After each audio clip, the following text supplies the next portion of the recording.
को का जाते मिले समाज सो पावे निज परिणाम। श्री मोक्ष मार्ग प्रकाशक ग्रंथ से प्रथम अधिकार अंतर्गत अंतिम ग्रंथ मोक्ष मार्ग प्रकाशक ग्रंथनी सार्थकता। આજના બેનશ્રીના વચનામૃતમાં આપણે શિબિર દરમિયાન ચાલેલો વિષય હતો એને યાદ કરાવાય ને, દ્રવ્યગુણ પર્યાયની ચર્ચા શબ્દ યાદ છે ને આપણે લીધી હતી।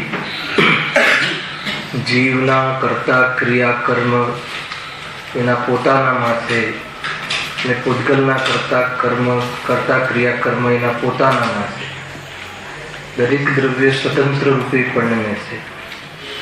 ઉત્પાદવી દ્રવ્યપણે થવાનો દરેક દ્રવ્યનો સ્વભાવ છે પોતાના ગુણનો અભાવ થયા વગર, એટલે દ્રવ્ય એક જ સમયે અપરિણામી અને પરિણામી બંને છે। આજનું કદાચ બરાબર સાંભળ્યું હોય તો પરિણામની અપેક્ષાએ જોઈએ તો દરેક દ્રવ્ય સ્વતંત્ર રૂપે પરિણમે છે। એક સમય જે પર્યાય છે એને કરવામાં પરદ્રવ્યની ગરજ નથી। હવે કયું કાર્ય, ચાહે રાગરૂપ હોય ચાહે વિતરાગરૂપ હોય, સ્વતંત્રતાની ઘોષણા દ્રવ્યગુણ પર્યાય પરથી ખ્યાલ આવે છે। દરેક દ્રવ્ય તો સ્વતંત્ર છે, દરેક દ્રવ્યમાં રહેલા દરેક ગુણ અને એની દરેક પર્યાયો પણ સ્વતંત્ર છે। સમ્યક જ્ઞાન માટે શ્રદ્ધા કાંઈ કાર્ય કરે એમ નથી। સમ્યક દર્શન પૂર્વક સમ્યક જ્ઞાન થાય એ વાત અલગ, પણ સમ્યક દર્શન કંઈ સમ્યક જ્ઞાન કરી આપે એક દ્રવ્યમાં એવી પરાધીનતા નથી। દ્રવ્યમાં પણ કાર્ય થવામાં કઈ પરાધીનતા નથી। એટલું ગજબનું સ્વરૂપ છે। તો શું કરવું? પરદ્રવ્યના કરવાના અભિમાન છોડી દેવા। પરદ્રવ્યનું તો હું કરી શકતું નથી, એના અભિમાન કરે છે છોડી દેવા।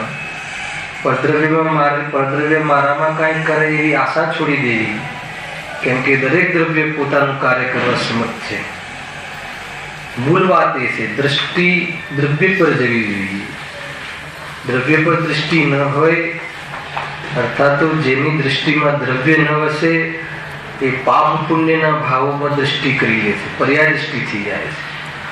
બહારમાં પરમાત્મા પર દૃષ્ટિ ના હોય તો પાપમાં ચાલ્યો જાય છે। બને કે ન બને?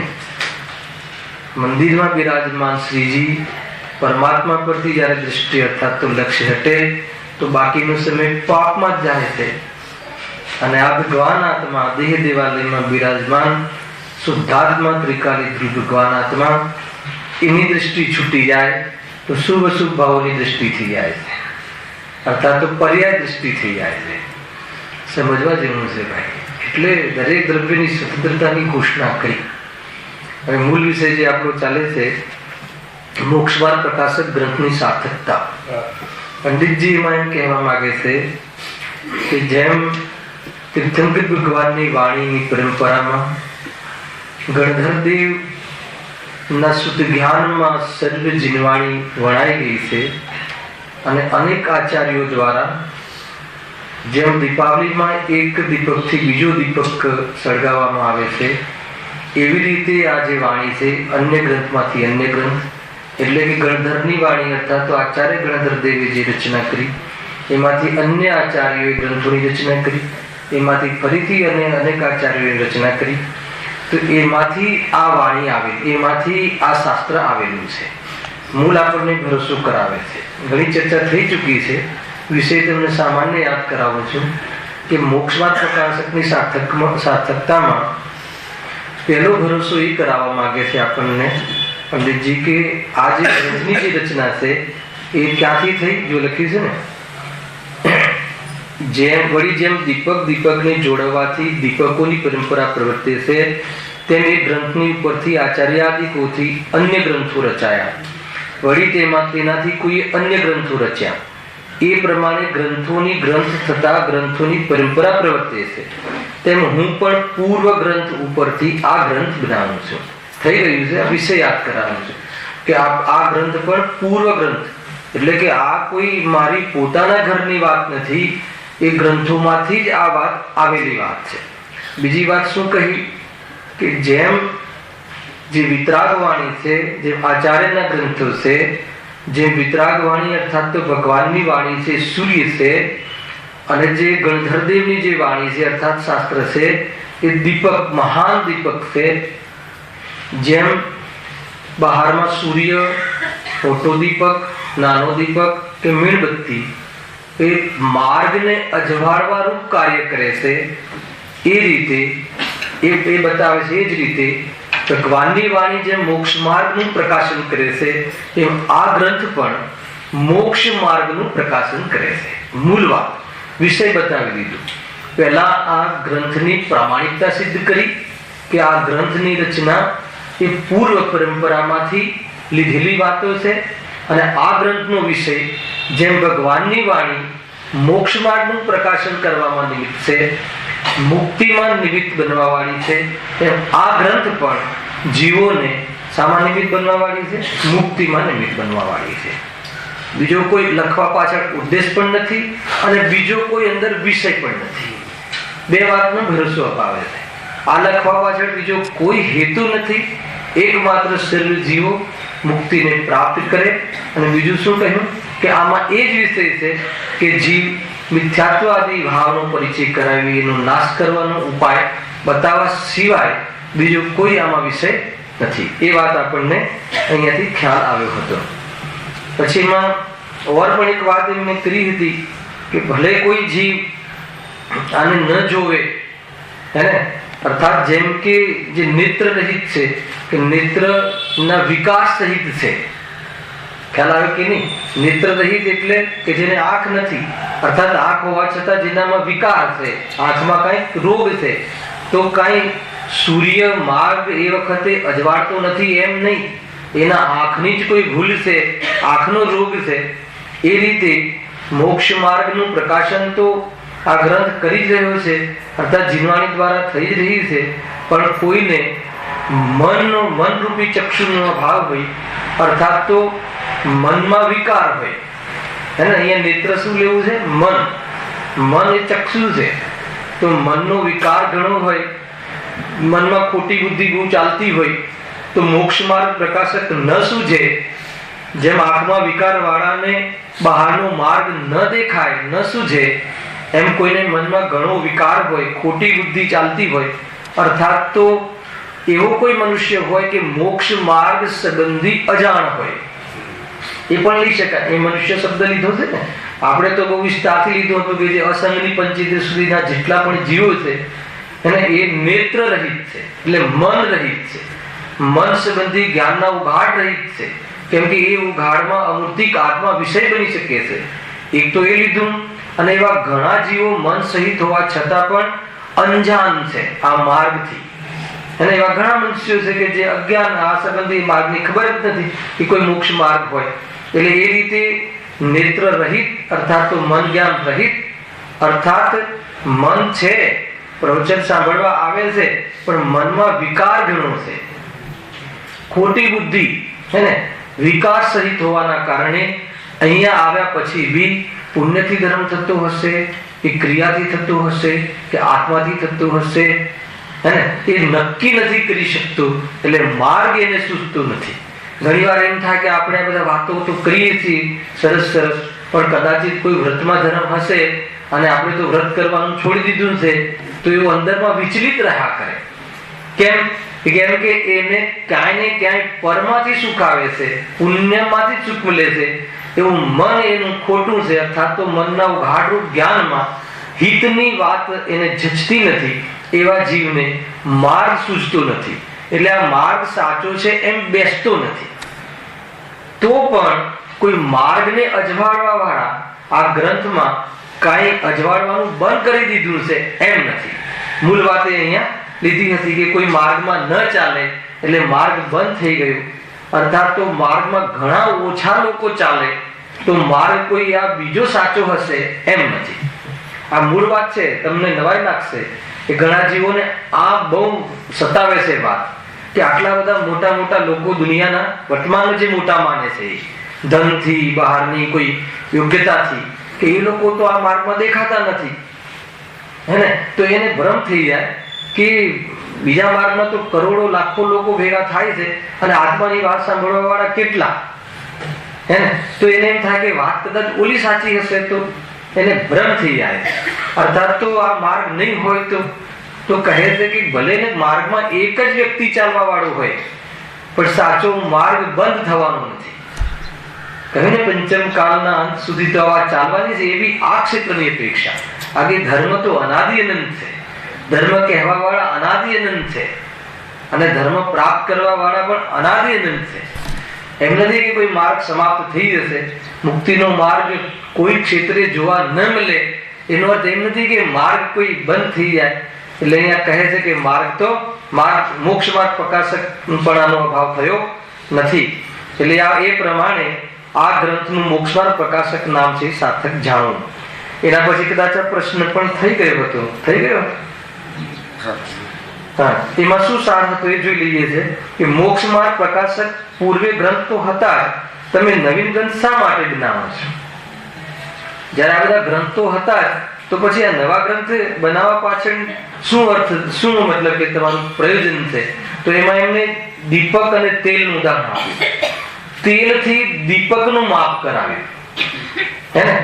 કે જે દીપકને વધારે તેલની જરૂર હોય, એમાં લખ્યું છે જેમ મોટા દીપકનો ઉદ્યોગ ઘણા તેલાદિકના સાધન વડે રહે છે, મોટા દીપકને સળગાવવું હોય તો ઘણું તેલ જોઈએ, એમ મોટા ગ્રંથોને સમજવા હોય તો ઘણું જ્ઞાનનો ઉઘાડ જોઈએ, અનુકૂળતા પણ ઘણી જોઈએ, નિવૃત્તિ પણ જોઈએ, એવું વાતાવરણ પણ જોઈએ.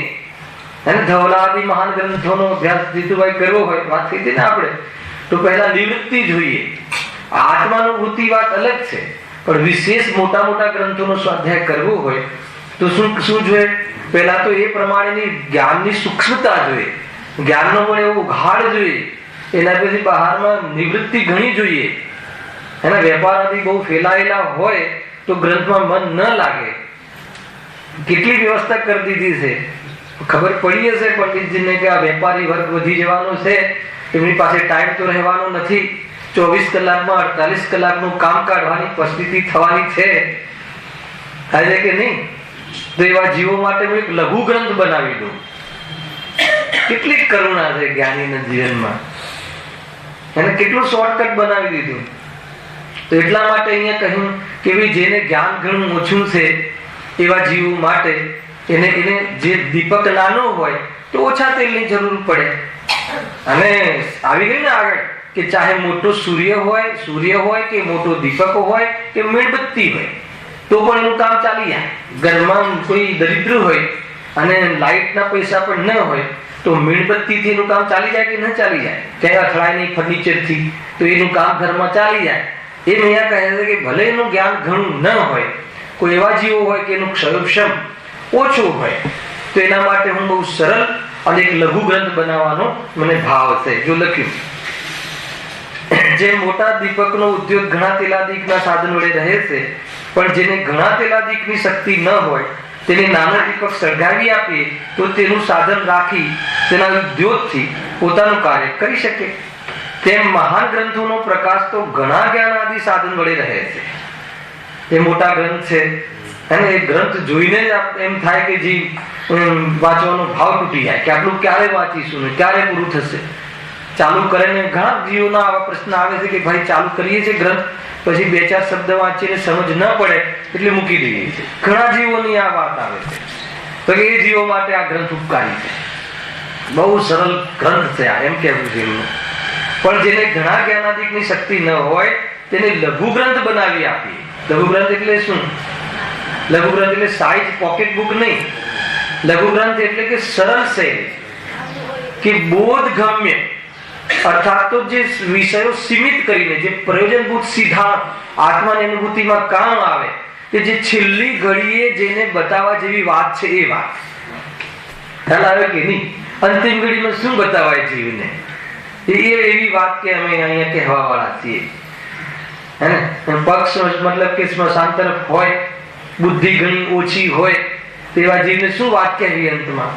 તો કે એવી વાત અમે અહીંયા એવી સરળ અર્થાત તો જે એવી શૈલીથી કે જે બોધ ગમ્ય છે, અર્થાત વિષયો ઘણા મતલબ કે એમાંથી વીણી અને એક સીધું કામમાં આવે એવી વાત અમે અહીંયા કહેવા વાળા છીએ. એટલે શરૂઆતમાં જયારે મોક્ષમાર્ગ પ્રકાશક ગ્રંથ અહીંયા ચાલુ કર્યો ત્યારે મેં કહ્યું હતું કે ચારે અનુયોગોનો સાર છે આ. તમે આને પ્રથમાનુયોગનું ના કહી શકો, ન દ્રવ્યાનુયોગનું કહી શકો, ન કર્ણાનુયોગનું કહી શકો. ચારે અનુયોગની વાત છે.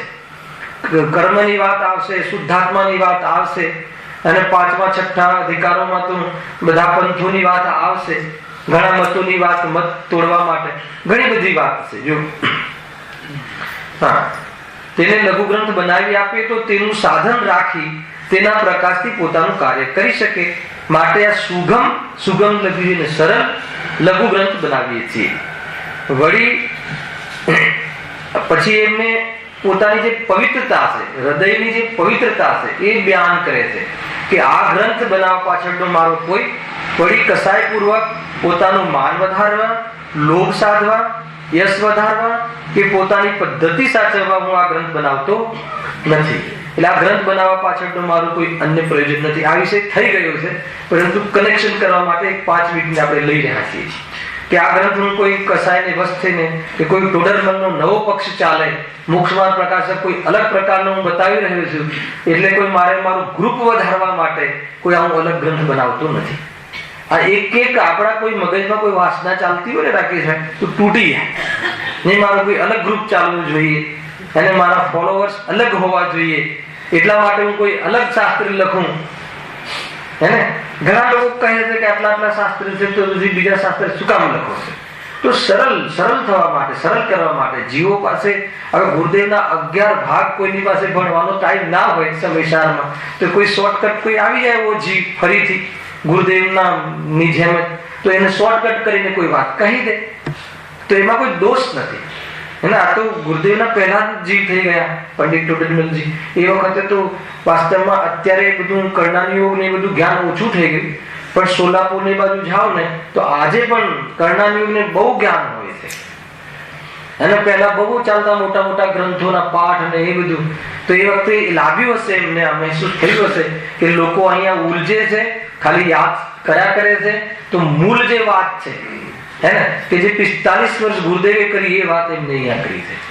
કેટલો નિશ્ચય મોક્ષ માર્ગ ને વ્યવહાર મોક્ષ માર્ગ, એટલી સરળ વાતો કરી છે કે મોક્ષ માર્ગ એક જ છે, મોક્ષ માર્ગ 2 નથી. પણ મોક્ષ માર્ગનું નિરૂપણ 2 રીતે છે. કોઈ બી શાસ્ત્રમાં સીધી વાત નહીં મળે તમને. અને બંને નયોને અંગીકાર કરવા એટલે શું?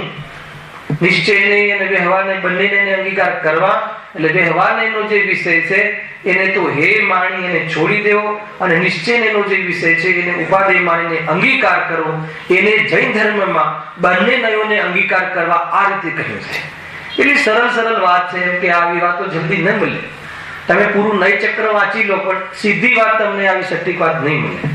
તો એ રીતે પ્રયોગવાળી ભાષા એમને કરી છે. પણ એમાં એમને કીધું કે મારો કોઈ ઉદ્દેશ નથી, તો પછી શું કામ લખો છો?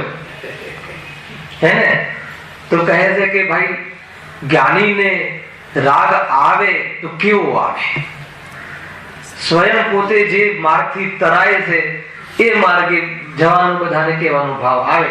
આ તો રાગ આવ્યો છે અને રાગથી બચાતું નથી તો કાર્ય છે. આ કોઈ કાર્ય આત્મ સાધ્ય કરવા માટે આ ઉપયોગી નથી જે રાગ આવ્યો છે. પરંતુ રાગ આવે તો શું કરે? જ્ઞાનીને રાગ આવે તો શું કરે? કે જે વાત એને જતી છે એ કહે, જે વાત જે સત્ય છે, જે સત્ય છે અને સત્ય લાગી છે એ વાત કહેવાનો ભાવ આવ્યા વગર જ્ઞાનીને રહેતો નથી. એટલે અહીંયા કહી છે. હજુ એમની ઉદાહરણ આપ્યું. પણ હું આ ગ્રંથ શાના માટે બનાવતો નથી? યશ વધારવા કે એવી કોઈ કાંઠી બનાવતો નથી. પણ જેને વ્યાકરણ ન્યાયાધિક, નય પ્રમાણિક આદિકનું વિશેષ અર્થોનું જ્ઞાન નથી, તેનાથી મહાન ગ્રંથોનો તો અભ્યાસ બની શકે નહીં. તથા કોઈ નાના ગ્રંથોનો અભ્યાસ બને છતાં તેનો યથાર્થ અર્થ ભાષે નહીં. 2 વાત કહીને કે ભાઈ કોઈને જ્ઞાન ઓછું હોય જે ન્યાય વ્યાકરણ આદિનું, તો આ ગ્રંથ એટલા માટે યોગ્ય છે કે આમાં ન્યાય વ્યાકરણની બહુ જરૂર નથી. અને કોઈ નાના ગ્રંથો છે પણ સીધું એમાં ખુલાસા વિશેષ ન કર્યા હોય, જેમ કે જૈન સિદ્ધાંત પ્રશ્નોત્તરમાં તો પ્રશ્નો લખી કાઢે પણ ખુલાસા ના કર્યા હોય તો ખબર ના પડે. કે સુગમ અને લઘુ બે પ્રકારની વિશેષતા બતાવે કે સરળ પડે એને સીધી વાત ખબર પડે એમ. વિશેષ અર્થોનું જ્ઞાન નથી તેનાથી મહાન ગ્રંથોનો તો અભ્યાસ બની શકે નહીં, તથા કોઈ નાના ગ્રંથોનો અભ્યાસ બને છતાં તેનો યથાર્થ ભાષે નહીં. એવા આ સમયમાં મંદ બુદ્ધિમાન જીવો ઘણા જોવામાં આવે છે. હે કે મારા કરતા પણ મંદ બુદ્ધિ વાળા જીવો ઘણા જોવામાં આવે છે. સ્વયં તો હે ને ગીજે તીર્થંકર આદિ ગણધર આદિ મહાન જ્ઞાનીઓ આદિથી તો મંદ બુદ્ધિ મને વર્તે છે, પરંતુ મારાથી પણ મંદ બુદ્ધિ વાળા જીવો ઘણા જોવામાં આવે છે. તો તેમનું ભલું થવા અર્થે ધર્મ બુદ્ધિ પૂર્વક આ ભાષામાં ગ્રંથ બનાવવાનો છે. કેટલા એક શબ્દ ધર્મ બુદ્ધિ એટલે આમાં ધર્મ માનવા રૂપ નહીં, આત્મહિતના અર્થે, બીજું કોઈ અર્થ નહીં, કોઈ ધનની લાલચ કે યશની લાલચ નહીં, બધાનું ભલું થાય. કેમ કે ભલું થયા વગર અર્થાત તો મોહનો અભાવ કર્યા વગર કોઈનું ભલું થવાનું નથી. અને અમને મોહનો અભાવ થઈ ગયો છે એટલે દર્શન મોહનો અને ચારિત્ર મોહના ભાવનો પુરુષાર્થ ચાલુ છે. મોહનો અભાવનો પુરુષાર્થ અમને થઈ રહ્યો છે, ત્યાં થોડીક કમજોરી આવે તો જીવને બતાવવાનો ભાવ આવે છે કે ભાઈ ભલું કરવું હોય તો મોહનો અભાવ કરો. અને એના માટે આ બધી વાત અહીંયા લખવામાં આવી છે. જેને જેવું ગમે એવું કહે. જેમ કે બહારમાં કોઈ સારી ફિલ્મ જોઈને આવે તો કેટલાને કહે છે તમે જોઈ, તમે આ પિક્ચર જોયું, કેટલી સરસ વાત કરી છે એમ કહે છે કે નથી કહેતા? ફોન કરીને કહે, બીજા વિષયો શું હોય, સ્ટોરી પણ કહે હે ને. અને એટલે સુધી કહે કે કદાચ તમારે કંપનીની જરૂર હોય તો હું આવી શકું એમ પણ કહે કે ન કહે. જો એ લોકમાં એમ ચાલતું હોય તો અલૌકિક માર્ગમાં રાગના સ્વરૂપમાં તો એમ જ હોય ને કે બહુ સરસ વાત છે, આ સાંભળવા જેવી છે, આનાથી ભલું થાય એવું છે, તમારે સાંભળ્યું હોય તો મેં લખી પણ છે, ન સમજાય તો મારી પાસે સમજી પણ શકો છો. ખ્યાલ આવે કે આવો ભાવ આવ્યા તો રહે ને જ્ઞાનીને, પણ એની જે સ્થિરતા વધે એમ આ ભાવ પણ એ આ ભાવનો પણ અભાવ થતો જાય છે. હવે એક તો પુરુષાર્થ કરવાનો છે કે આ રાગનો તો અભાવ કરવાનો પુરુષાર્થ છે. શુભ રાગના ભાવનો પુરુષાર્થ મુનિરાજને હોય, અશુભ તો હોતો નથી એમ. તેમનું ભલું થવા અર્થે ધર્મ બુદ્ધિ પૂર્વક આ ભાષામય ગ્રંથ બનાવવાનો છે. ભાષામય એટલે જે અત્યારે ભાષા ચાલે છે દેશ ભાષા. સંસ્કૃત પ્રાકૃત તો આચાર્યોની ભાષા રહી, પણ એ વખતે જે દેશમાં ચાલતી હોય ઢૂંઢારી કે જે પણ ચાલતી હોય, અત્યારે હિન્દી ગુજરાતી થઈ રહી છે ને બધું, ગુજરાતી હિન્દી, તો દેશમાં જે ભાષા ચાલતી હોય, ચલાણમાં જે ભાષા હોય એ ભાષામાં આ ગ્રંથ બનાવવાનો છે. આટલો આપણો વિષય થઈ ગયો હતો. વળી જેમ કોઈ મહાન દરિદ્રીને અવલોકન માત્ર ચિંતામણીની પ્રાપ્તિ થાય છતાં તે ન અવલોકે, તથા જેમ કોઈ કોઢિયાને અમૃતપાન કરાવવા છતાં પણ તે ન કરે, તેમ સંસાર પીડિત જીવને સુગમ મોક્ષ માર્ગ પ્રકાશક માર્ગના ઉપદેશનું નિમિત્ત બને છતાં તે અભ્યાસ ન કરે તો તેના અભ્યાસનો મહિમા તો કોણ કરી શકે? તેના અભાગ્યનો મહિમા તો કોણ કરી શકે?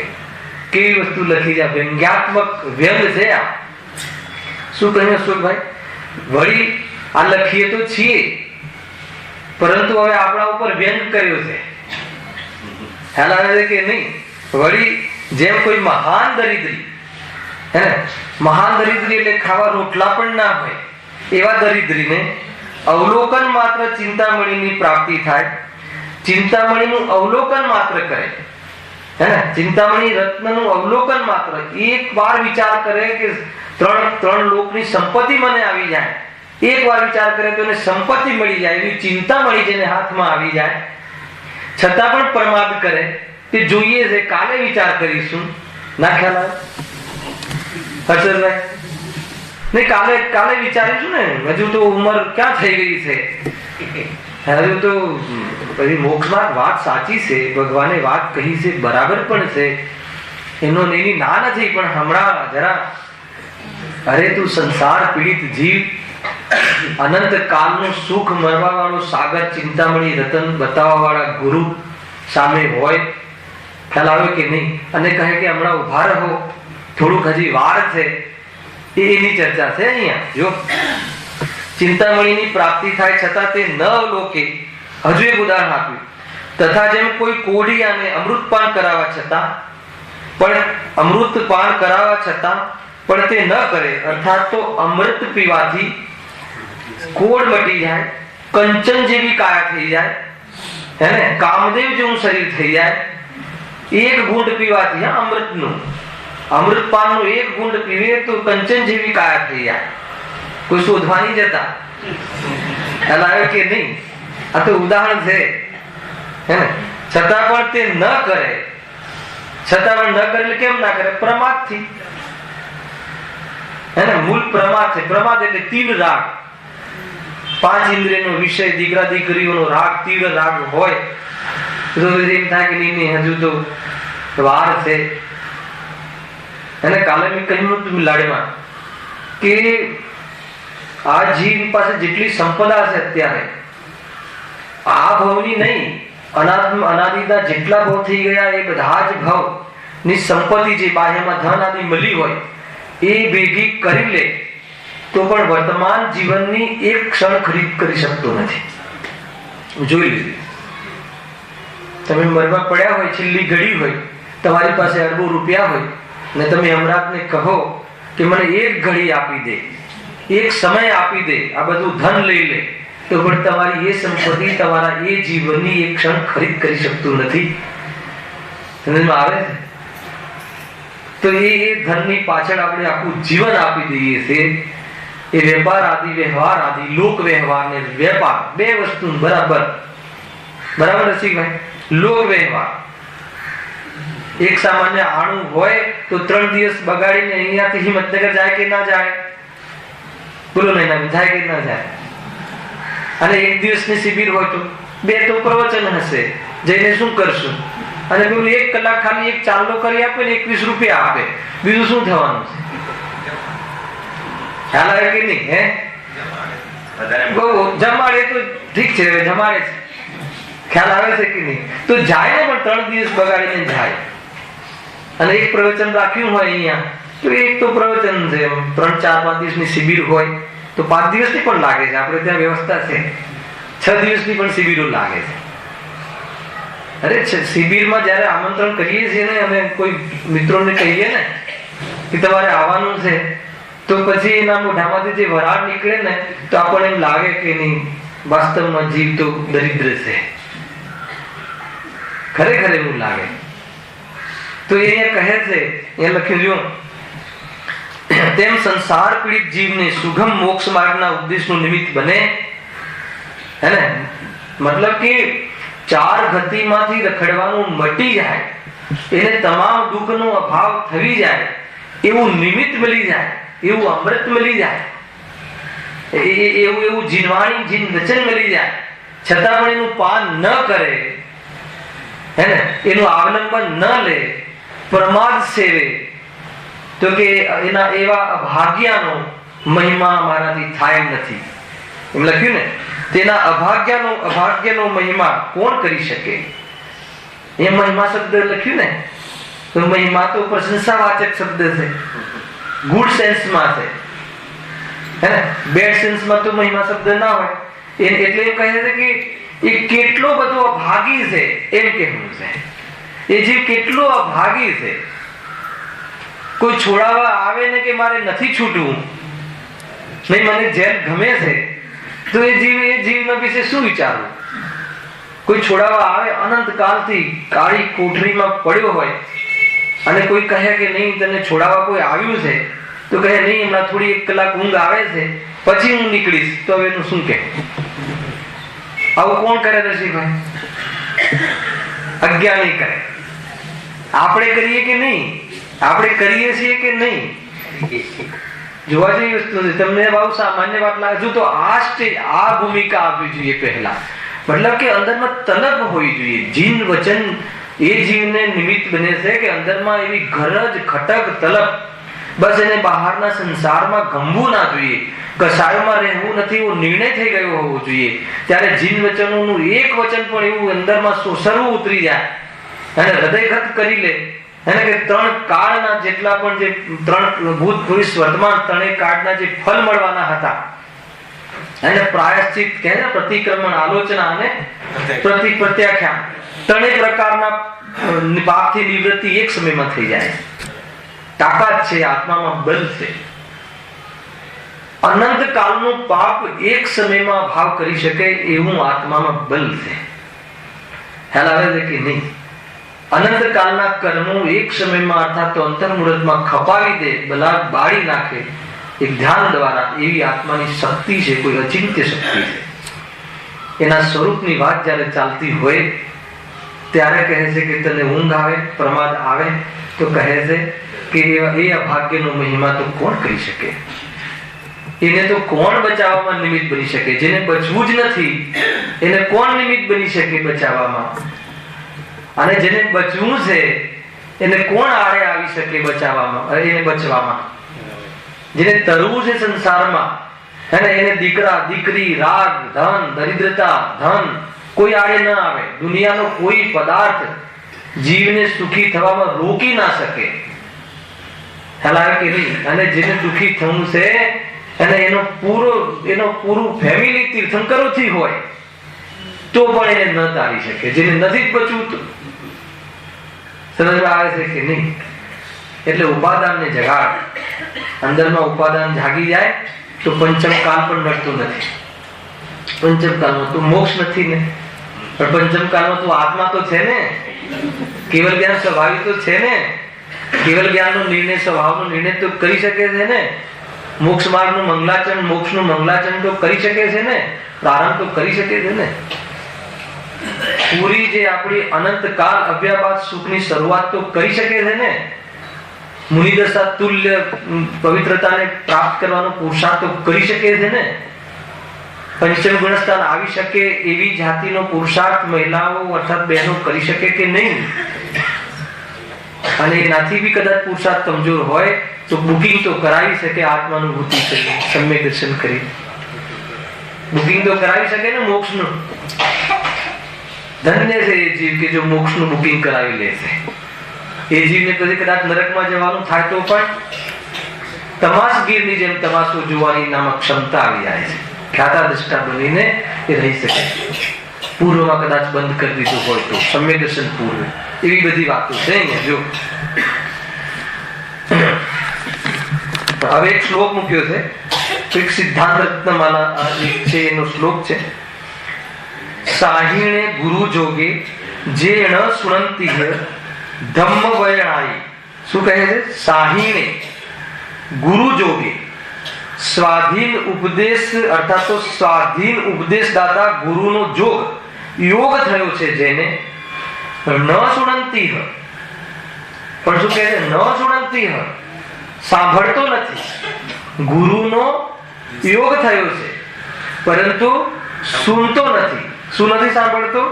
ધર્મ વચન નથી સાંભળતો. ધર્મના વચન સાંભળતો નથી.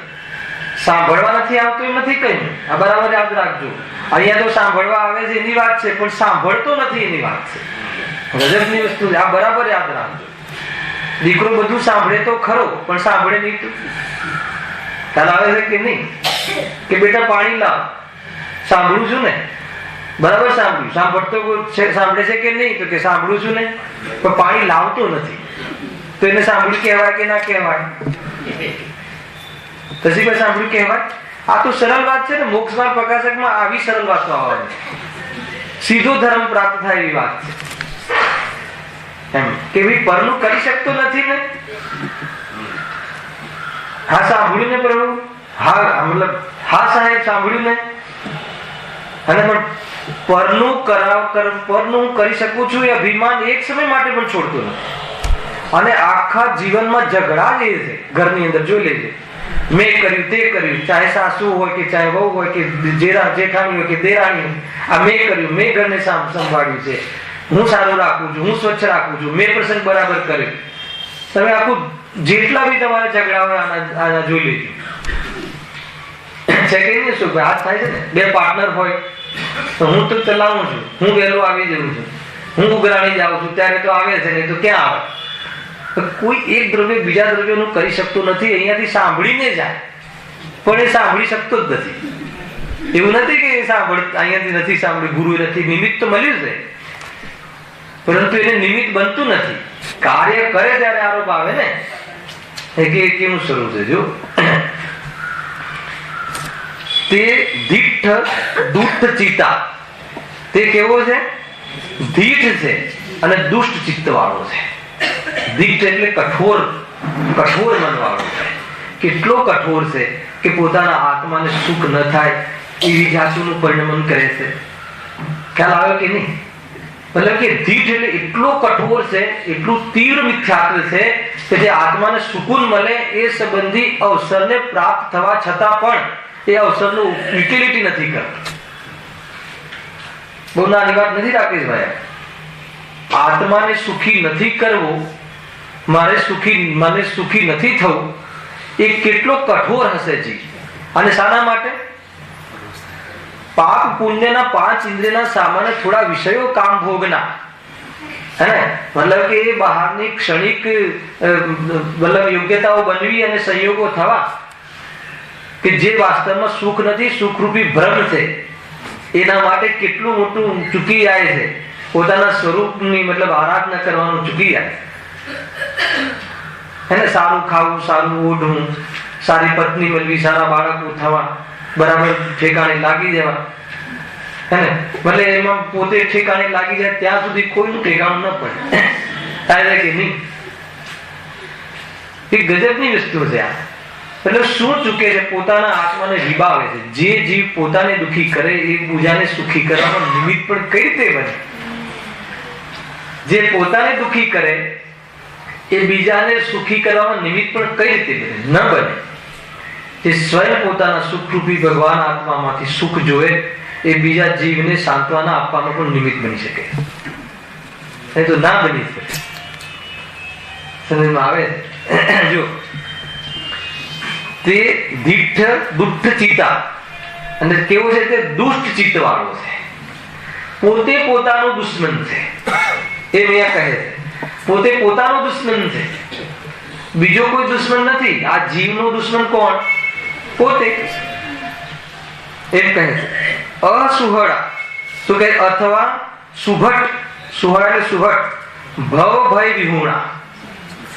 કે જેને ભવનો ભય નથી લાગ્યો, હે ને? અર્થાત તો કોને ભય લાગ્યો છે? ભવનો. અનંત તીર્થંકરોને ભવનો ભય લાગ્યો. કુનકુનાચાર્ય દેવને સંસારનો ભય લાગ્યો, ગુરુદેવને સંસારનો ભય લાગ્યો. અને તું તો એવો મોટો સુરવીર છે કે તને સંસારનો ભય પણ નથી લાગ્યો. આવી વ્યંગાત્મક વચન છે. સુભટ. સુભટ એટલે સુરવીર. અને તું તો એટલો મોટો, તું તીર્થંકરોથી બી સુરવીર છે, તું ગુરુદેવથી પણ સુરવીર છે, એમ કહે છે અહીંયા. એમને ભય લાગ્યો કે નહીં? ભય લાગ્યો ત્યારે તો એમને ગ્રસ્ત દિશામાં, મતલબ કે એમને ગ્રસ્ત દિશા ન વધારી અને એનાથી નિવૃત્ત થઈને આત્માનુભૂતિ કરવા માટેનો પુરુષાર્થ કર્યો. શું કમી હતી ઘરમાં? અને રાજકુમાર જેવું તો શરીર હતું, માગાની ક્યાં કમી હતી?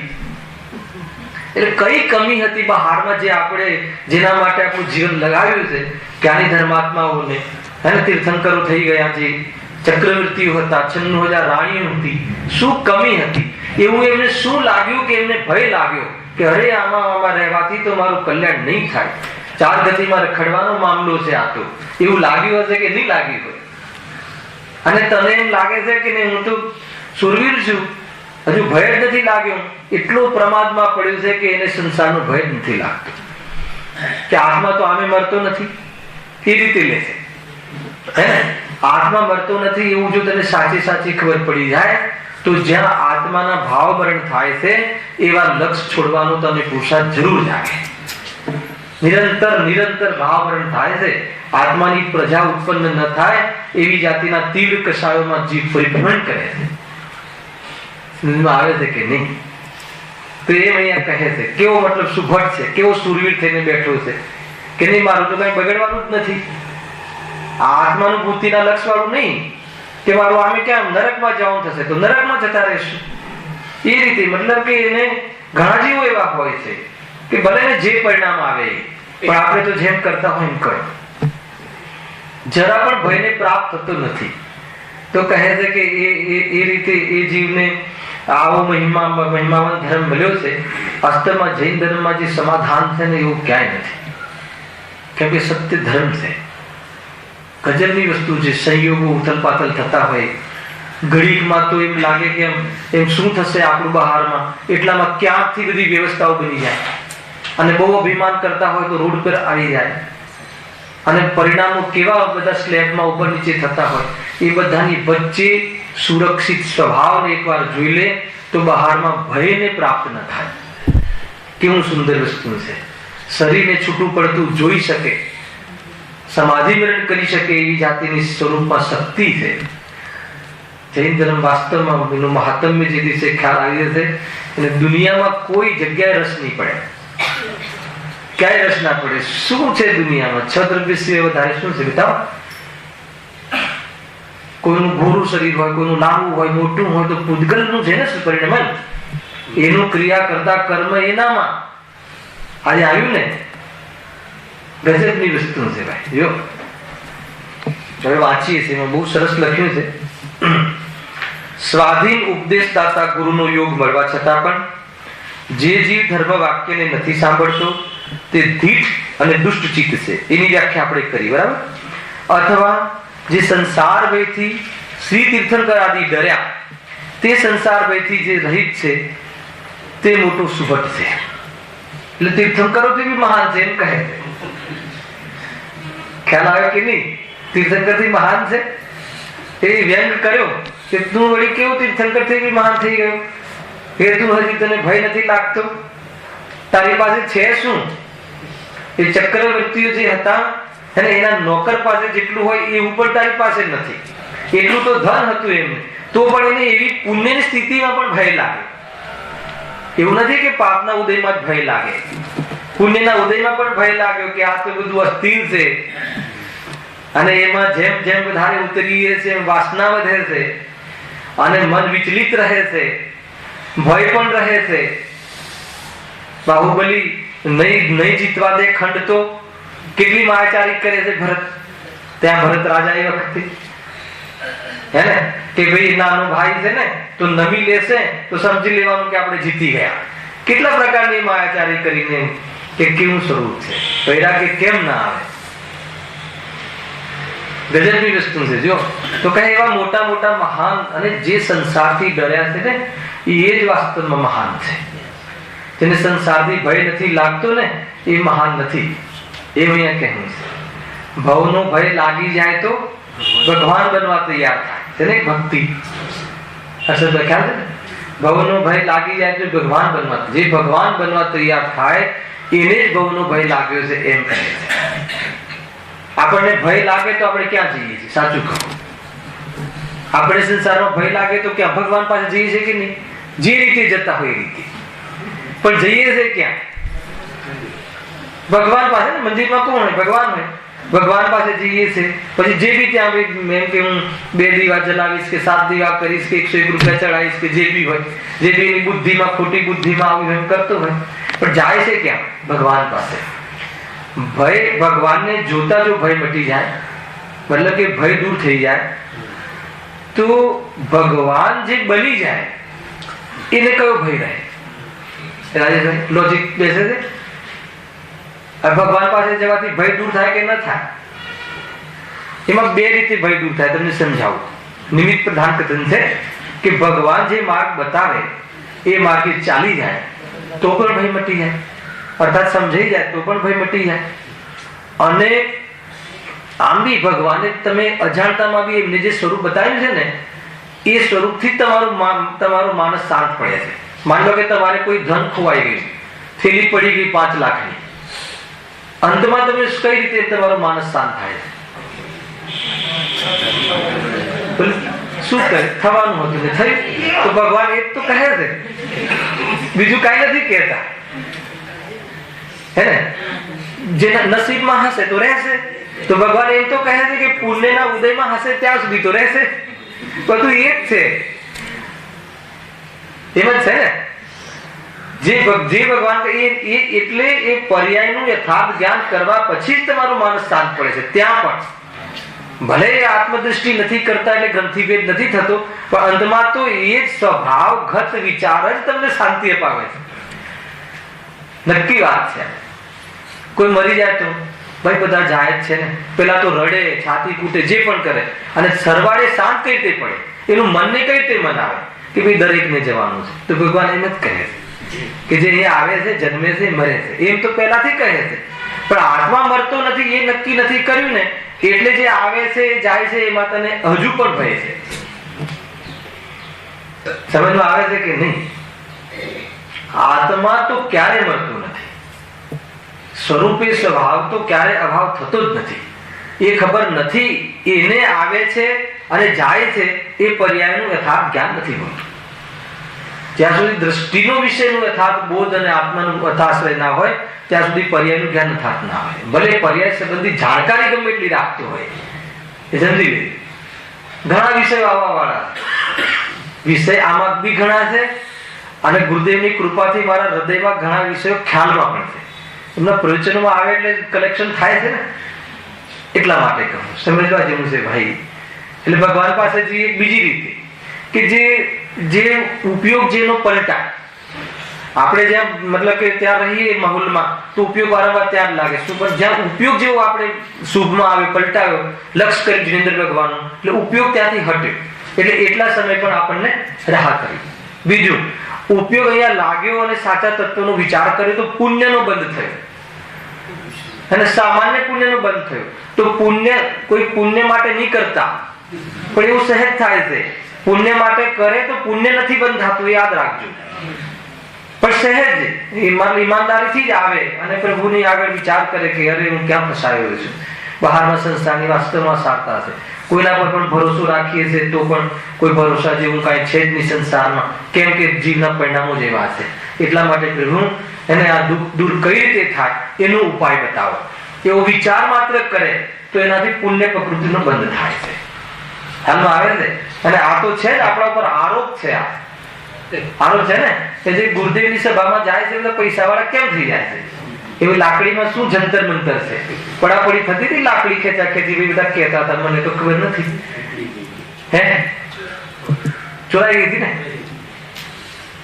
તો એનું રહસ્ય છે, કેમ કે તત્વ જ્ઞાન જયારે જીવ સાંભળે છે ને એટલે એની કસાયો મંદ પડે છે. અહીંયા જયારે આપણે એમ કે ભાઈ તમને એક ખાલી કહ્યું કે તમારી કરોડોની સંપત્તિ તમારા વર્તમાન જીવનની એક ક્ષણ ખરીદ કરી શકતું નથી, એટલે તમારું મન પલળે કે વાસ્તવમાં શું ધન પાછળ પડ્યા છે. કસાય મન પડી અહીંયા ને અહીંયા તાત્કાલિક, તો એનું પુણ્ય બંધાઈ જાય. હવે એ પુણ્ય એટલું વિશેષ સ્થિતિ વાળું હોતું નથી, કેમ કે આત્મદ્રષ્ટિ વાળું તો છે નહીં. એટલે આ બાધા કાલ કરીને તાત્કાલિક ઉદયમાં આવી જાય, એટલે ઘેર જતા પહેલા તો ઉદયમાં આવી જાય, તો સ્થિતિ ફરી જાય.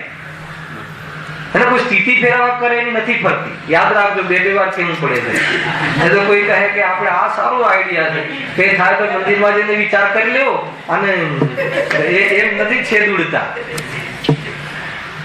તો સહેજ પ્રક્રિયા, સહેજ એની અંદરમાં હૃદય વસી જાય કે નહીં વાસ્તવમાં આવું છે.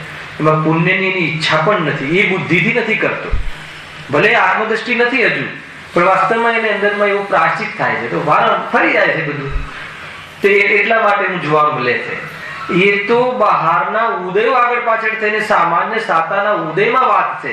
આ તો કહે કે કર્મ રહિત જ થઈ જાય, આવા ઉદયો જ ના આવે એવી કઈ સ્થિતિ છે? તો કે ભગવાન બની જાય, સિદ્ધ પરમાત્મા બની જાય, કે બસ વાત ખતમ.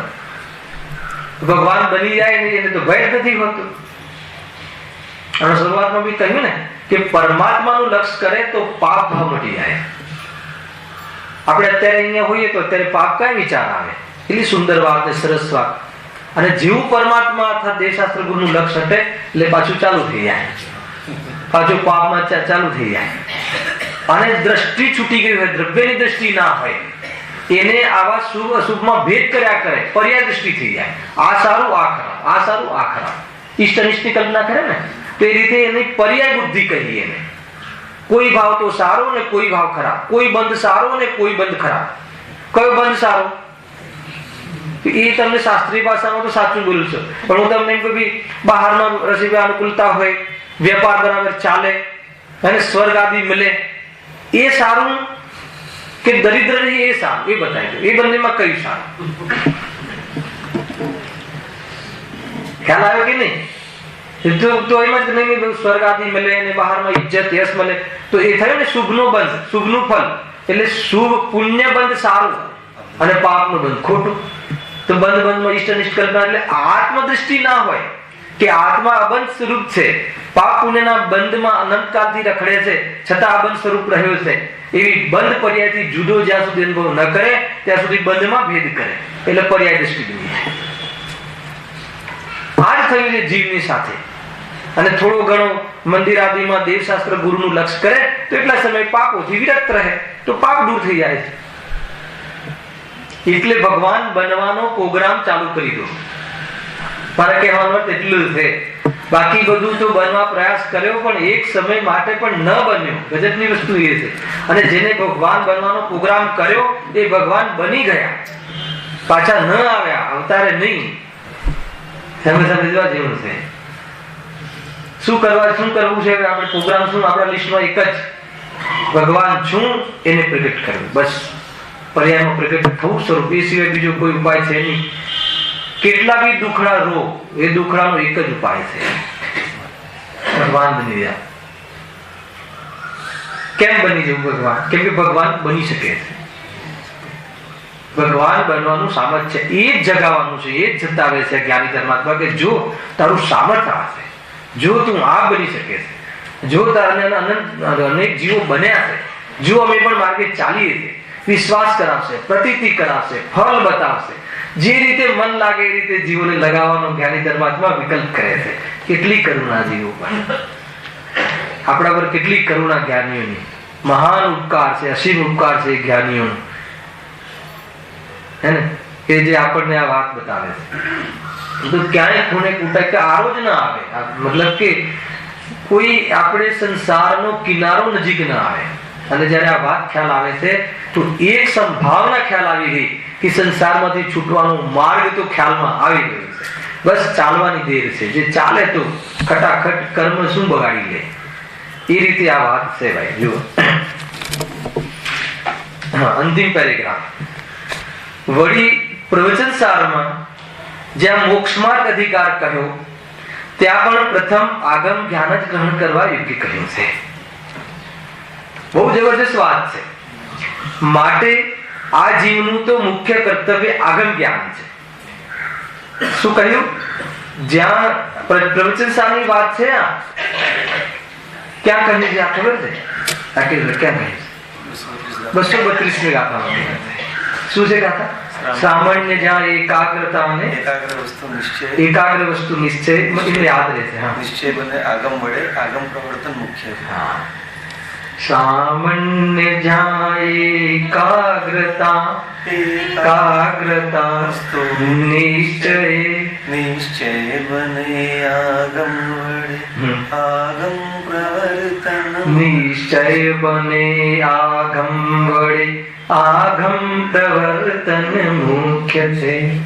ખ્યાલ આવ્યા ગાથામાં? સામાન્ય જ્યાં એકાગ્રતા, એકાગ્રતા એટલે ધ્યાન. એકાગ્રતા લક્ષણ કોનું છે? શ્રમણનું, મુનિરાજોનું. સ્વરૂપમાં લીન રહેવું એ મોક્ષ માર્ગનું લક્ષણ છે. સ્વરૂપમાં સ્થિર થવું એ સુખી થવાનું લક્ષણ છે. અને સ્વરૂપમાં સ્થિર કઈ રીતે થવાય? વસ્તુના નિશ્ચય કરવાથી સ્વરૂપમાં સ્થિર થવાય. દેહ જુદા, આત્મા જુદા. દેહ પણ પરમાણુ પણ પરિપૂર્ણ, આત્મા પણ પરિપૂર્ણ, દીકરાનો આત્મા પણ પરિપૂર્ણ. જેમ એમ વસ્તુનો નિશ્ચય થઈ જાય તો દીકરાને મદદ કરવાનો ભાવ કે શરીરને સંભાળવાનો ભાવ નીકળી જાય છે. એટલે શું થાય છે? વસ્તુ નિશ્ચય કરવાથી એકાગ્ર થવાય છે.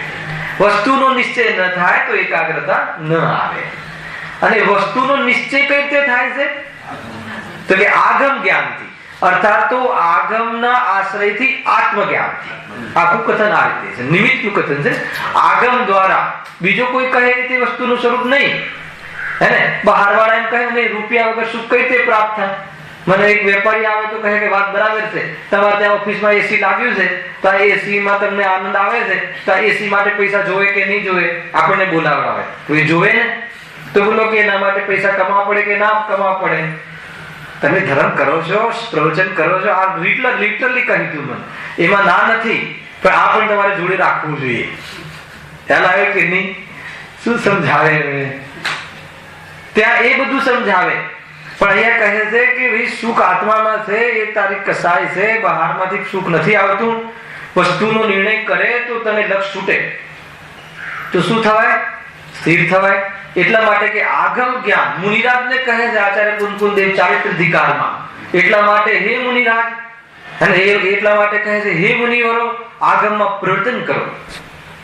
જ્યાં સુધી આત્મામાં નથી રહેવાતું એ કાળમાં આગમનો આશ્રય લઈ અને આત્માનુભૂતિ કરો. એમ કહે છે આગમ જ્ઞાન. જો શું કહે છે? માટે આ જીવનું તો મુખ્ય કર્તવ્ય આગમ જ્ઞાન છે. એ થતા તત્વોનું સદ્ધાન થાય છે. જો બતાવ્યું શું થાય છે? એ થતા તત્વોનું સદ્ધાન થાય છે. તત્વ સિદ્ધાંત થતા સંયમ ભાવ થાય છે. એક સ્ટેપ છે, અને તે આગમથી આત્મજ્ઞાનની પણ પ્રાપ્તિ થાય છે. કેટલી મોટી વાત કહી છે. આગમ જ્ઞાનથી સ્વપરના ભેદ વિજ્ઞાનનો વિચાર કરવાથી આત્માનું સદ્ધાન થાય છે, આત્માનો વિશ્વાસ આવે છે, સ્વરૂપનો વિશ્વાસ આવે છે. હજુ વિકલ્પાત્મક છે કે નહીં આમ જ છે એમ વિશ્વાસ આવે, એટલે સંયમ આવે છે. સંયમ આવે એટલે શું? કસાયો મર્યાદિત થાય છે. કસાયો બહુ હવે ચાહતી નથી કે અહીંયા જવું ને આ કમાવું ને તે કમાવું ને, બહુ થઈ ગયું, બહુ કમાયા, એમ નિવૃત્ત થાય એ રીતે છે. અને આવી ભૂમિકા બને છે, અને તે આગમથી આત્મજ્ઞાનની પણ પ્રાપ્તિ થાય છે. આવો જીવ વિષયથી અર્થાત તો કસાયોથી વિરત થઈને આત્માનુભૂતિ કરે છે. તેથી સહજ મોક્ષની પ્રાપ્તિ થાય છે. હવે આગળ શું કહે છે કે ધર્મના અનેક અંગો છે, તેમાં પણ એક ધ્યાન વિના આનાથી ઊંચું અન્ય કોઈ ધર્મનું અંગ નથી. ધર્મના અનેક અંગો છે એટલે વ્યવહાર અને નિશ્ચય, દયા, દાન, વ્રત બધા છે ને, મતલબ વ્રત આદિ કરવા, પૂજા પાઠ આદિ કરવા, પણ અને ધ્યાન, એમાં ધ્યાન જે છે એ આ ધર્મનું અર્થાત તો વિતરાગ ધર્મનું ઊંચામાં ઊંચું એકમાત્ર અંગ છે. એમ અહીંયા લખે છે. એનાથી કોઈ બીજું ધર્મનું અંગ ઊંચું નથી એમ જાણી હર કોઈ પ્રકારે આગમનો અભ્યાસ કરવા યોગ્ય છે. આમ કેમ કીધું? હમણાં ગાથા મેં કહી દીધી. ઊંચામાં ઊંચું અંગ કયું છે? ધર્મનું ઊંચામાં ઊંચું અંગ ધ્યાન. ધ્યાનથી કર્મ કપાય છે. સ્વરૂપમાં લીન રહેતા રમતા રમતા લીલા માત્રમાં જ્ઞાની ધર્માત્મા કર્મનો ભાવ કરે છે. ખ્યાલ આવે છે કે નહીં? વિષય ઘણો છે, આપણી પાસે સમય થઈ ગયો છે. કાલે ફરીથી આ પેરેગ્રાફ લઈશું. શું કહે છે? લીલા માત્રમાં નષ્ટ કરે છે કર્મ. કોણ? જ્ઞાની. લીલા માત્ર એટલે રમતા રમતા. સ્વરૂપમાં રમે, કર્મ ગયા. તો સ્વરૂપમાં રમવાનો અર્થ ધ્યાન, અને એ જે ધ્યાન છે ઊંચામાં ઊંચું અંગ છે, એટલે આગમ અભ્યાસ કરવો જોઈએ. હવે આગમ અભ્યાસ ને આ બંને શું સંબંધ? તમને કહ્યું ને કે ધ્યાન એ એકાગ્રતા, એ લક્ષણની, એ ધર્મનું લક્ષણ છે, અને અર્થાત તો શુદ્ધોપયોગ એ જ એના બલ પર આત્મામાં મોક્ષ મળે છે. અને એ શુદ્ધોપયોગ કહો, ધ્યાન કહો, સ્વરૂપલીનતા કહો, એકાગ્રતા કહો, એની પ્રાપ્તિ શાનાથી થાય છે? વસ્તુના નિર્ણયથી થાય છે. અને વસ્તુનો નિર્ણય કરવા ક્યાં જવું? તો કે આગમ પાસે આવ, કે તને આ જે શ્રી તીર્થંકર પરમાત્મા છે તને વસ્તુનો નિર્ણય કરાવવામાં નિમિત્ત બનશે, અને એ નિર્ણય થશે, અને એ પ્રમાણે આત્મજ્ઞાનની પ્રાપ્તિ થશે, તો તને ધ્યાન પ્રગટ થશે. એમ અહીંયા કહ્યું છે. અને હવે જે બાકીની બે લીટી છે કાલે લઈશું, એને ઉતાવળ નથી કરવી. બહુ સરસ આ શ્લોકનો પણ અહીંયા અર્થ છે. વાસ્તવમાં પહેલો અધિકાર તો એક પ્રકારથી શું ટાઈમ બાકી છે? હા, બરાબર. તો એ પ્રમાણે મતલબ કે પ્રથમ અધિકારની અંતિમ વેલામાં પણ આપણને પંડિતજી આપણને એવી પ્રેરણા આપે છે કે ભાઈ આ જ કરવા જેવું છે. ધ્યાન એકમાત્ર જીવનું કર્તવ્ય છે, અને આત્માનુભૂતિમાં આ ધ્યાન કહો, આત્માનુભૂતિ કહો, એકાગ્રતા કહો, એમાં નિમિત્ત બનવા વાળી જે ક્રિયાઓ છે, સ્વાધ્યાય આદિ, એ પણ આત્માનું એક કર્તવ્ય છે. એટલે સ્વાધ્યાય તો મુખ્ય છે, એમ અહીંયા કહેવાનો એમનો ભાવ છે. सहजानंदी अविनाशी आत्मस्वरूप सहजानंदी शुद्ध स्वरूपी अविनाशी आत्मस्वरूप सहजानंदी शुद्ध स्वरूपी अविनाशी आत्मस्वरूप मंगलिए विराजमान देवादिदेव सुंदर भगवान